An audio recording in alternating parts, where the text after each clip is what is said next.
everyone, my name is Amanda, and some of the characteristics of my adolescence are first that I was very shy and quiet when I was younger, especially with teachers. I was more comfortable with my peers and interacting with them than I was raising my hand and asking a question to a teacher, so I was definitely very, very shy. I was also very grade motivated, so I found at times that when I was getting overwhelmed with schoolwork, I would favor just knowing what the answers were and figuring out how to get there in order to get that grade that I needed instead of going through the actual process of learning because I felt like I was stressed and I didn't have enough time to necessarily go through that process. And I really just wanted to make sure that I had good grades to reflect my work. And then that kind of leads into my third characteristic of my adolescence, which is I have always been kind of anxious.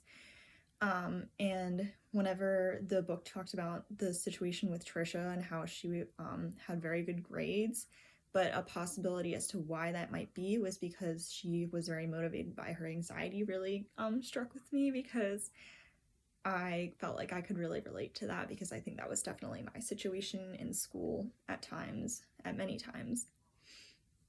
And then two of my field experiences that I wanted to talk about was first, whenever I had my first field placement, it was at middle school, and one of the first things my teacher said to me was, we're pretty sure those kids are in a gang. And it struck me how that was said not as a way to breach the topic of how we might need to put more into a relationship with these students in order to help them, but instead you need to know this about these students because you need to watch out whenever you're around them and be aware that you're going to need to discipline them. And so that really just struck me how that classroom was centered much more around the discipline approach rather than the engagement approach that we talked about in our textbook. And yeah, that was definitely clear to me from day one in that classroom when she said that. And then the other experience that I had is in my classroom that I'm in right now. My mentor teacher had students analyze Usain Bolt's 100-meter dash, and I could just see the level of engagement in the students because they were really interested in the topic. And so that, to me, showed me the engagement aspect rather than discipline aspect that the chapter was talking, I think chapter 2 was talking about. Because my mentor teacher was able to talk to the students and he knows that they're very interested in sports. And so to be able to analyze something like that, like a world record, was super cool for students to be able to do. And you could just see how much more they were engaged than if they would have been analyzing some other motion that they didn't really care about. And then the question that I would like answered in this class is, how do we re-engage students who have checked out because they decided the classroom environment is not meant for them? And that's something that I've seen and something that I talked about whenever we did our introductions during class. And it's something that's just very important to me to know how we can show those students that the classroom is an environment for them and it is somewhere that they can learn and succeed.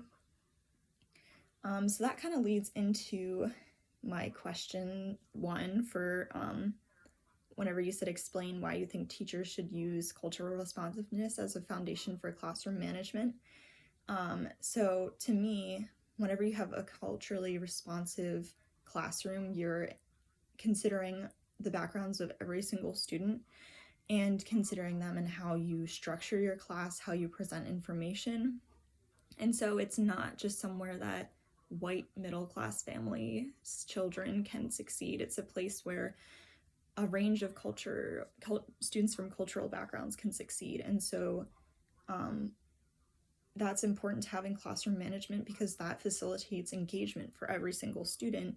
And whenever you have engagement, then you have a classroom that it doesn't have discipline issues because your students are more focused on learning and being excited about learning than they are about being bored and ending up doing stuff that they shouldn't be doing because they don't feel like the classroom is a place for them. And then as far as where I'm at with my classroom management, I think that I identify most with the engagement end of the spectrum. And that's just because my mentor teacher, as I said before from my example, really models that in our classroom and shows how that actually looks. And also, physics itself is a topic that you can really tailor to what students' interests are. There are all different kinds of motion, and so you can analyze motions that students are more interested in, like my mentor teacher did with Usain Bolt's 100-meter dash. So that's definitely where I am headed to. I'm not necessarily there right at this moment, but that's definitely what I'm working towards, is that engagement level end of the spectrum. So that's my introduction video. Thanks for watching.